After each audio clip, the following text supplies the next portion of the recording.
All right, let's just jump right into this explainer. Today, we're talking about a massive paradigm shift, how to transition from simply using AI to powerfully wielding it. We're moving away from treating artificial intelligence like a glorified search engine, and instead, we're going to learn how to manage it like a highly capable, if occasionally stubborn, team of specialists. If you're tired of getting those super generic, boring AI responses, well, this is exactly where we fix that. I absolutely love starting with this quote from our source material because it perfectly frames the massive skill gap we're going to close today. Think about it. You can give the exact same tool to two different people, and the output will be light years apart. That gap between the folks who just casually use AI and the ones who truly wield it is what's going to completely reshape careers and businesses over the next decade. And, this perfectly illustrates the mindset shift we need to make. On the left, you've got the typical approach, right? You toss in a basic prompt and just expect the machine to magically do all the heavy lifting for you. That is exactly how you end up with those polished paragraphs that literally say nothing at all. But on the right, we have wielding AI. This is when you realize AI isn't some magic box. It's actually a new, incredibly smart employee that requires strong, precise management to actually get the job done right. So how do we make that shift from just hoping for magic to demanding absolute precision? Here is our roadmap for today's explainer. 1. The AI skill gap. 2. Directing your AI team. 3. The Prime framework. 4. Prime in action. And 5. The human edge. Section 1. Directing your AI team, moving from a chatbot mindset to an executive mindset. Now look at the sheer contrast between these two prompts. If you just go in and ask for a post about leadership, sure, the AI does all the work, but it completely lacks soul. It's totally generic. But look at the right side. You assign it a persona, a business school professor. You feed it your actual source notes. You explicitly ask it to push back on weak ideas and find real research. Boom! Suddenly you've turned Claude into a rigorous thinking partner, not just a glorified typewriter. Now, before we get into our main framework, you really need to understand the ecosystem of tools you're managing here, because Claude isn't just one single app anymore. It's a whole team. You've got Chat for working through fuzzy ideas. You have Projects, which acts as a memory bank, so you don't have to start from zero every single time, which is perfect for tailoring things with your specific tone. Moving down, there's Cowork for actual desktop execution, then Code for building tools using plain English, and finally Chrome for real-time web processing. You are literally managing an entire suite of capabilities. Section 2, the Prime framework, the ultimate management system for your AI. All right, so to get the most out of that tool ecosystem, you need a repeatable system. Enter Prime. It's a 5-step methodology that guarantees your AI stops spitting out generic fluff and starts acting like a high-level specialist. It stands for purpose, research, interview, mechanics, and examples. Let's break these down one by one because this is how you truly take control of the machine. Starting with P. You must always anchor the AI with a very specific purpose. Don't just say, hey, fix my writing. You've got to give it a real, tangible goal.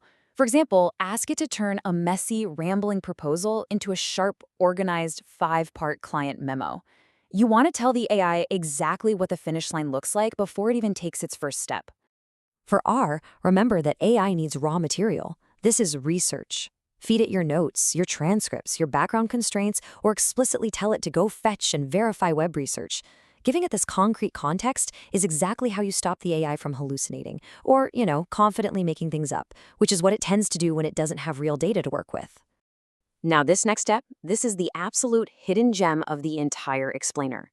I stands for interview. Instead of you sitting there trying to guess what context the AI needs, make the system ask you.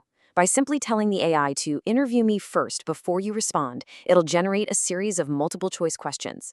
Based on what you click, it refines its own scope. It instantly sharpens your thinking and pretty much guarantees a highly customized output. Moving on to M, you are basically stepping into the role of an art director. Mechanics is where you tell the AI exactly how the final output needs to look. Do you need a conversational paragraph, a crisp bulleted list, maybe a highly strategic data table? You've got to be super explicit about the format, the length, and the tone to get exactly what you need. And finally, E. This proves that providing examples is hands down one of the absolute fastest pathways to achieving high-quality output. Show the AI what good looks like. If you have an old presentation that just crushed it, or a specific writing style you really admire, upload it as a reference. So let's actually see what happens when we string all 5 of these steps together.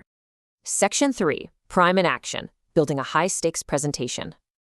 Let's apply this to a real-world scenario. Say you have an incredibly important pitch to deliver tomorrow, and you're staring at a blank page. By walking through the prime steps, you create this foolproof workflow that turns hours of agonizing formatting into literally minutes of high-level editing. You tell it the purpose, say, getting approval for resources. You feed it audience risks for your research. You trigger the interviews so it asks you probing questions. You set the mechanics to a 10-slide deck format. And then you feed it a past successful deck as an example. Boom! You've just built a complete, predictable, and professional asset generation engine. What's really fascinating is how this scales up when you combine it with execution tools. With the Model Context Protocol, or MCP, Claude basically holds the keys to your other software.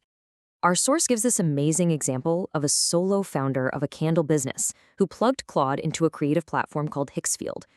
With just one prompt, they were able to generate 20 beautiful ad creatives, Instagram videos, and website close-ups, all dropped straight onto their local hard drive. It completely levels the playing field. A solo founder can now execute massive creative campaigns that used to take a huge team, weeks of production, and a massive budget. Now, as you execute these tasks, keep these key power moves in mind. Feed the AI rich context from your drives. Always double-check facts by asking, is this verified? Try cycling between doing the work and learning new skills in separate browser tabs. And most importantly, seriously, do not skip this. If you are letting AI interact with your desktop, practice sandboxing.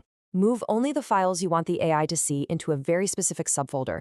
That ensures the rest of your local hard drive remains totally secure.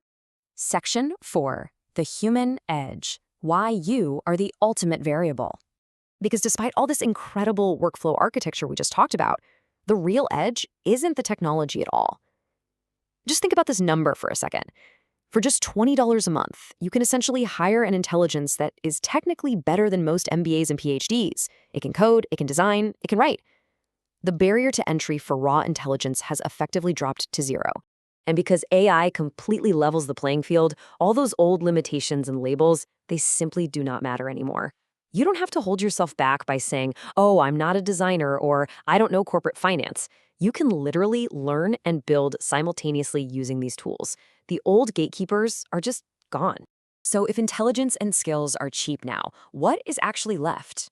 Well, the true variable is your own tenacity and your curiosity, which brings us to a critical question about how you choose to live and work moving forward. Are you going to use AI to just coast, slowly replacing real effort with convenience?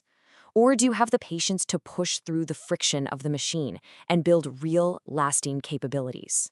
AI can give you a whole lot of things, but it absolutely cannot give you the innate curiosity to learn. Your ambition, your ability to direct, and your instinct to wonder are still your absolute greatest assets. You have all the tools of an entire enterprise sitting right at your fingertips for $20. The barrier is gone. So the only question you really have to answer is, what excuse do you have left not to build something incredible?